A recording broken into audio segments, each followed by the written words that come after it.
the day of Eid and the Eid prayer should put us in the mind of being constantly renewed, if you will, having a constant state of happiness and joy as a result of what just happened.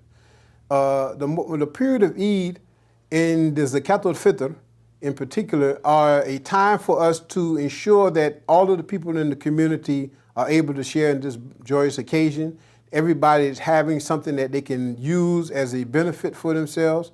In terms of the payment of the Zakat al-Fitr, we know that some people say that you can use money. Some people say that you have to pay it in the grain or the staple food source of that people within that region. And you would have to consult with your local imams and your scholars in order for them to clarify the position that they're holding for your school.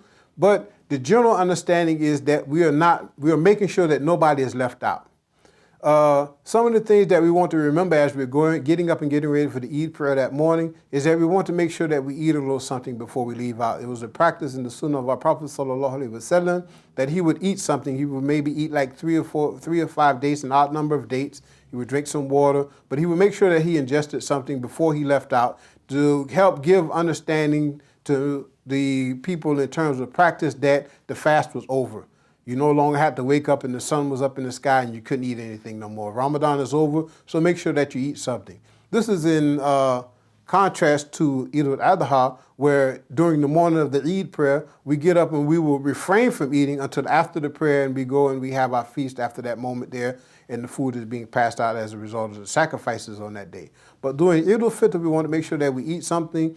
As we go to the masjid, we want to make sure, as with the Jumu'ah, we want to make sure that we put on our best clothes. We want to make sure that we're clean, that we've put on some tib, and we're going out and we're enjoying our families. Our children are there. We have presents for them, and we have presents for other people in the community.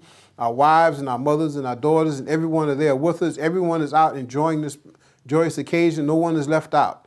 Again, no one is left out. We want to make sure that everyone is there. If we know that there are people in the community who are elderly or who may have difficulty getting around because of sickness or things of that nature there, we have to make sure that we're going to look after them. And if they want to come, make sure that we make it accessible for them to be there, make ourselves accessible for them.